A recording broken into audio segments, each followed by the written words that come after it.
Bueno, muy buenas tardes. Mi nombre es Rodrigo Wolf. Yo soy gastroenterólogo, hepatólogo de la Universidad Católica.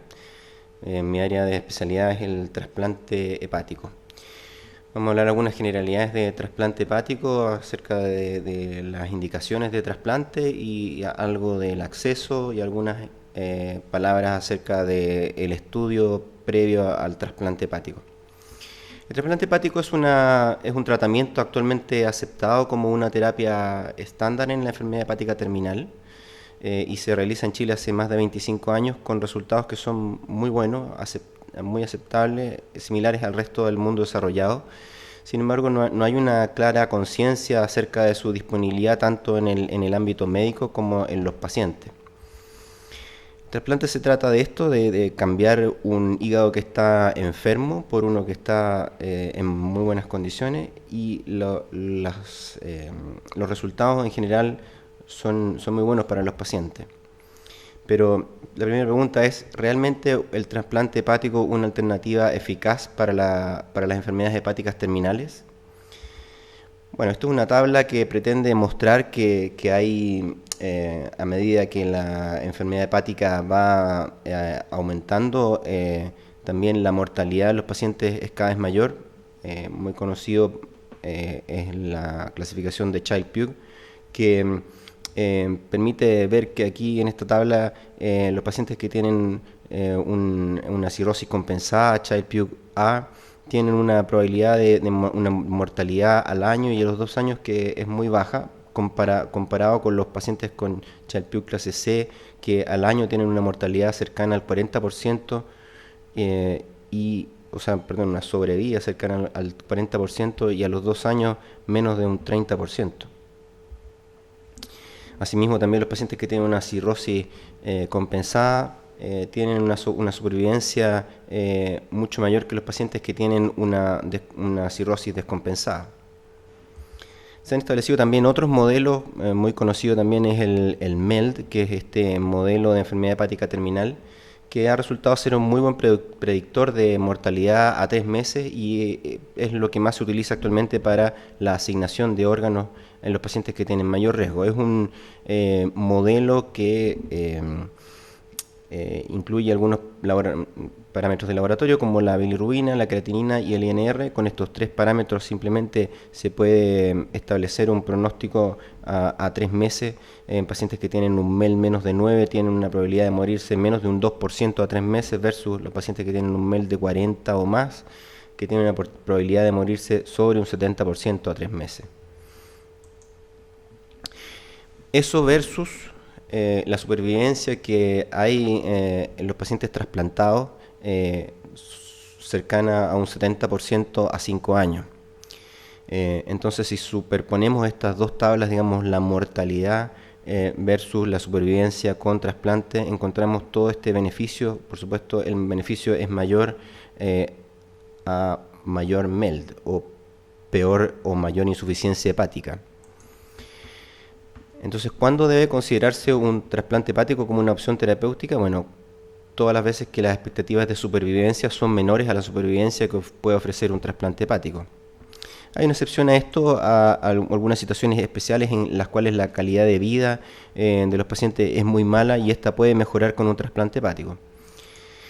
Pero, ¿en qué situaciones específicas se puede considerar un trasplante hepático? Bueno, en primer lugar, las urgencias, como la falla hepática fulminante, en las que sabemos que tiene una mortalidad cercana a un 90% sin trasplante.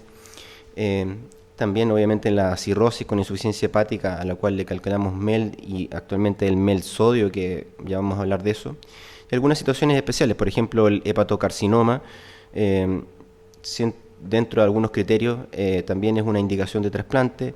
Este downstaging, que significa aquellos tumores hepatocarcinoma por sobre los criterios de Milán, a los cuales se les hace alguna terapia puente, y se les hace una reducción del tamaño tumoral hasta entrar dentro de los criterios de Milán. También la citis refractaria, el síndrome hepatopulmonar, la hipertensión portopulmonar, y algunas situaciones en las cuales la calidad de vida es muy mala, por ejemplo el prurito intratable, la encefalopatía hepática intratable, la colegitis a repetición y la enfermedad hepática poliquística son algunas de los ejemplos que podemos dar. ¿Cuáles son las principales causas de alistamiento para el trasplante hepático en Chile? Bueno, obviamente la cirrosis, pero también el hepatocarcinoma. Actualmente es casi un 30% de las indicaciones de trasplante. Algunas otras causas de excepción, es decir, pacientes cirróticos pero con estas otras causas de excepción, y también algunos otros pacientes no cirróticos, que corresponden cerca del 7%. Y dentro de las etiologías de la cirrosis, la causa más frecuente en Chile es la esteatohepatitis no alcohólica, seguido por las causas de alcohol. Las causas virales son solo un 14%, la hepatitis autoinmune es cerca de un 13%, la enfermedad colestásica un 7% y otros 19%. Entonces, como dijimos, una de las indicaciones es en las urgencias, como la falla hepática fulminante, que es una prioridad absoluta, y esta, cuando cumple los criterios de King's College, se pueden los pacientes alistar para trasplante. También en la falla primaria del injerto dentro del primer mes post-trasplante y la trombosis de la arteria hepática dentro del primer mes post-trasplante. Entonces hay otros criterios también de falla hepática fulminante, como los criterios de Clichy o incluso el MELD, pero en realidad lo que más se utiliza en Chile y el mundo es estos criterios de King's College que, para hacerlo resumido, dividen los pacientes en pacientes con falla hepática por paracetamol o causas distintas al paracetamol. En los pacientes que no tienen por paracetamol el INR más de 6.5 por sí solo es una indicación de trasplante hepático, o 3 o más de los siguientes criterios, es decir, uno que es una etiología que sea desfavorable, como la falla hepática de causa indeterminada o una reacción adversa a medicamentos. También la enfermedad de Wilson está dentro de estas etiologías. La edad menor de 10 años o más de 40 años, el tiempo de intervalo entre la ictericia y la aparición de encefalopatía que sea mayor de 7 días, el INR de más de 3.5 y la bilirrubina plasmática más de 17 son algunos de los criterios de King's College para trasplante por insuficiencia hepática aguda. Para el resto de los pacientes, en realidad lo que más se utiliza actualmente es el MELD. En el año 2002 en Estados Unidos se incorporó este sistema MELD-PELD para la asignación, la prioridad de asignación de órganos. Y en enero del 2016 la UNOS, que es la organización americana para determinar la asignación de órganos de trasplante, decidió incorporar el score de MELD sodio para la priorización de la espera de trasplante hepático. En Chile se incorporó el MELD recién en el año 2011 y en octubre del 2016 se incorporó el sistema MELD sodio para la priorización de pacientes con cirrosis.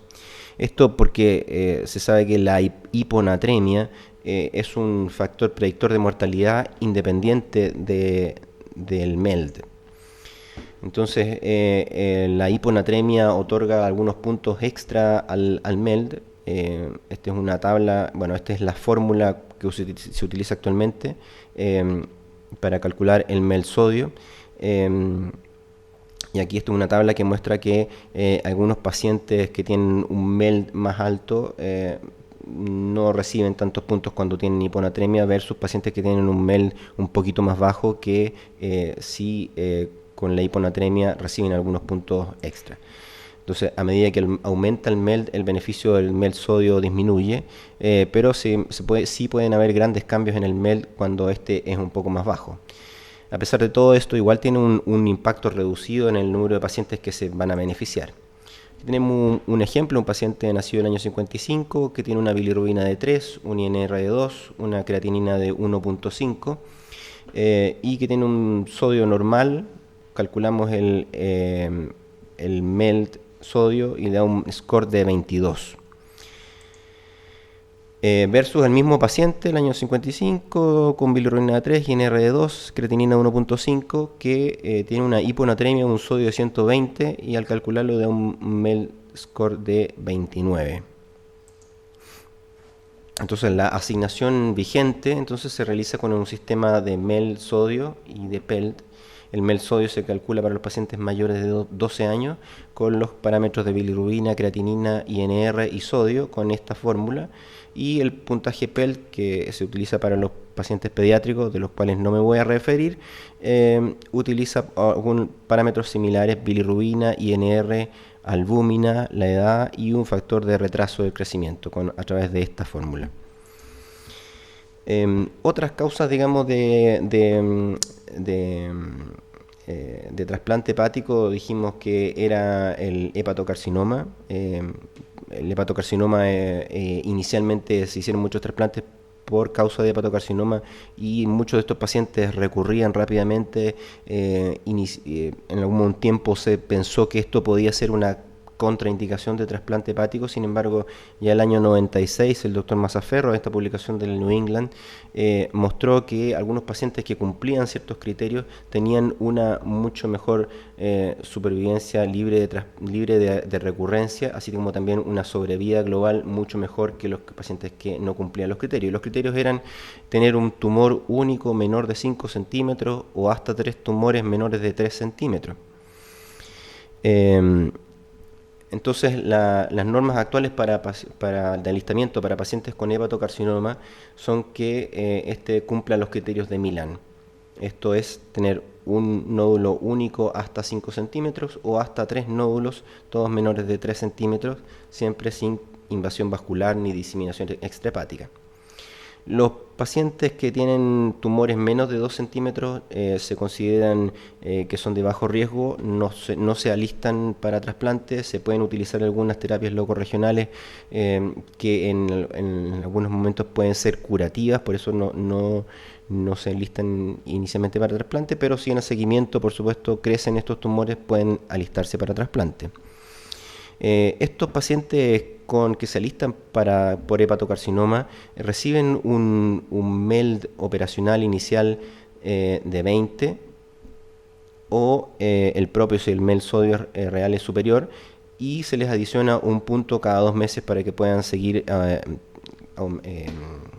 subiendo en la lista de espera. Algunas otras consideraciones: tumores entre 2 y 3 centímetros, en los cuales se les ha hecho algún tratamiento ablativo como radiofrecuencia o ablación, TASE, resección quirúrgica con necrosis total, que permanecen con ausencia de viabilidad tumoral durante un año, entonces son retirados de la lista de espera de trasplante porque se consideran curados. Sin embargo, igual, si después en el seguimiento vuelve a aparecer viabilidad tumoral, estos pacientes pueden ser relistados con el puntaje que tenían al momento de la retirada. Pero más allá de los criterios de Milán, ¿es posible trasplantar pacientes? Bueno, hay otros criterios también muy conocidos, como los criterios de San Francisco, los criterios Up2 los criterios de Toronto, etcétera, etcétera, que hablan de que tal vez pacientes con incluso tumores un poquito más grandes también podrían tener una sobrevida relativamente aceptable.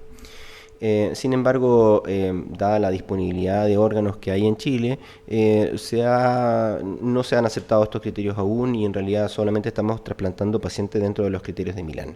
Para pacientes que tienen tumores más grandes que los que incluyen los criterios de Milán, se pueden hacer algunas terapias locorregionales como TASE, como radiofrecuencia, etcétera, con el fin de disminuir el tumor hasta que cumplan los criterios de Milán. A esto se le llama downstaging, ¿ya? Disminuir la carga tumoral hasta que cumplan los criterios de Milán. Esto a través de varios trabajos, digamos, principalmente guiados por el doctor Francis Yao de la Universidad de San Francisco, que mostró que el downstaging tenía una supervivencia global similar a los pacientes que estaban dentro de los criterios de Milán. O sea, aquí las dos curvas se superponen. Bueno, ¿cuáles son estos criterios de downstaging? Primero, los tumores demasiado grandes tampoco entran, sino que entran aquellos tumores sobre 5 centímetros, pero menores de 8 centímetros, o 2 a 3 tumores mayores de 3 centímetros y menores de 5 centímetros, siempre y cuando la suma de ellos sean menos de 8 centímetros, o hasta 4 o 5 lesiones, todas menores de 3 centímetros, siempre y cuando la suma sea menos de 8 centímetros. Todo siempre sin invasión vascular y ausencia de extensión extrahepática.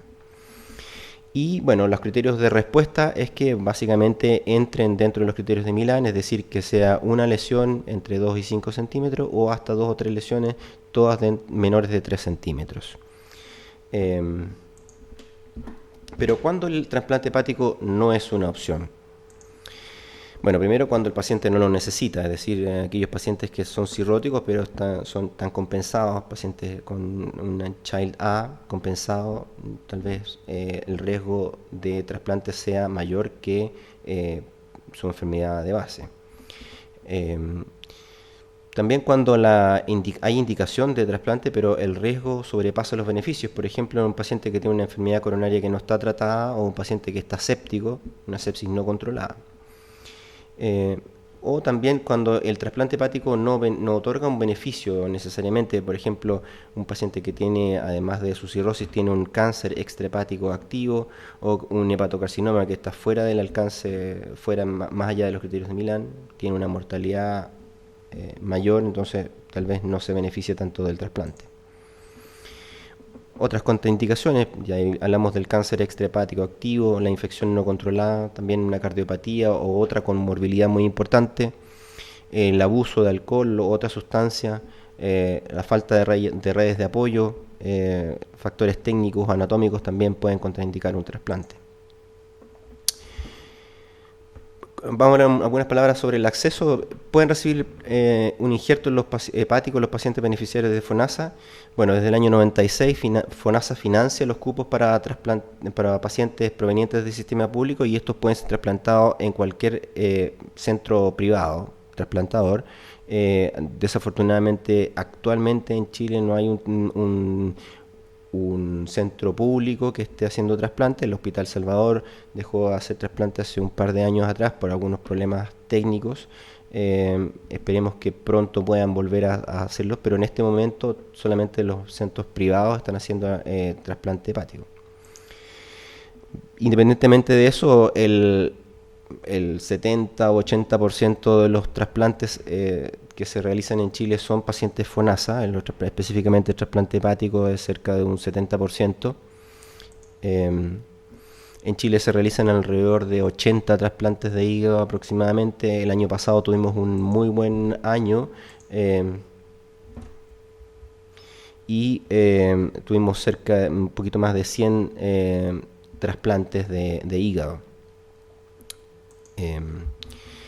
La lista de espera a partir del año 2011 disminuyó y la lista de espera aproximadamente son cerca de 120 pacientes, es decir, no son tantos pacientes tampoco los que están en lista de espera de trasplante. Esto habla de que cerca de si hay cerca de 100 pacientes en lista de espera y son 70, 80 pacientes los que se trasplantan al año, aproximadamente los pacientes en promedio tienen un tiempo de espera cerca de un año. ¿Quién maneja la lista de espera? La lista de espera lo maneja el Instituto de Salud Pública como organismo central, otorgando la prioridad según la gravedad, ¿cierto? En primer lugar las urgencias, en segundo lugar los pacientes cirróticos por MEL sodio o bien por MEL operacional. Ya hablamos del hepatocarcinoma, a los cuales se le otorga un puntaje inventado de alguna manera, que pretende, digamos, igualar la mortalidad a los pacientes que tienen cirrosis, digamos, y algunas otras excepciones a las cuales también se les otorga un puntaje específico para cada una de las excepciones. Algunas palabras sobre el estudio pretrasplante. Bueno, obviamente lo más importante es el grupo AB0. Afortunadamente el trasplante hepático es relativamente fácil hacer el match entre el donante y el receptor. Solamente se requiere el grupo AB0. Pedimos algunos exámenes generales, estudios etiológicos acerca de la cirrosis, alguna serología de algunas infecciones, que vamos a hablar sobre esto, algunos estudios de imágenes, algunas evaluaciones adicionales y vacunas que deben tener los pacientes previo al trasplante. Entonces, algunos exámenes generales, obviamente ya hablamos del grupo sanguíneo y IRH, algunos exámenes generales, hemograma, perfil bioquímico, electrolitos, creatinina, pruebas hepáticas, perfil lipídico. algunos estudios acerca de buscar la etiología de la cirrosis, como esta cinética de fierro, anticuerpos antimitocondriales, antimúsculo liso, virus de hepatitis A, B o C. Algunos estudios también serológicos buscando alguna comorbilidad o alguna infección importante, VIH, HTLV1, RPR, virus herpes simple, citomegalovirus, virus Epstein-Barr, herpes zóster, Chagas, toxoplasma y el estatus para tuberculosis con PPD o cuantiferón. Además de eso pedimos algunos exámenes generales como radiografía de cavidades paranasales, una radiografía de tórax, puede ser escáner o resonancia de abdomen, una espirometría, electrocardiograma, ecocardiograma. Para los pacientes que tienen más de 50 años le pedimos un ECOS-3 de butamina, densitometría ósea, endoscopía alta y baja, y para las mujeres ecografía ginecológica, mamografía y PAP. Además de eso pedimos algunas evaluaciones adicionales. Obviamente tiene que evaluarlo también el cirujano, a ver las características propias de cada paciente, anatómica. También pedimos una evaluación por el psiquiatra, un pase cardiológico y muy importante también la evaluación dental para descartar cualquier infección bucal que pueda ser una complicación después del trasplante. Algunas breves palabras sobre las vacunas. En general los pacientes deben ser vacunados previo al trasplante, porque después del trasplante, dado la terapia inmunosupresora, la respuesta inmunológica es mucho menor. Para el virus de la hepatitis B se requieren 3 dosis, 0, 1 y 6 meses, virus de la hepatitis A. Y si requieren ambas, hepatitis A y B, se puede utilizar esta vacuna Twinrix, que es una combinación de ambas. Se vacunan para la varicela, la influenza anualmente, para el neumococo cada 5 años y un refuerzo de difteria tétanos cada 10 años. Entonces, finalmente, ¿cuándo debo contactar al equipo de trasplante hepático? Bueno, cada vez que se piense en un trasplante hepático. Y finalmente, los trasplantes salvan vidas.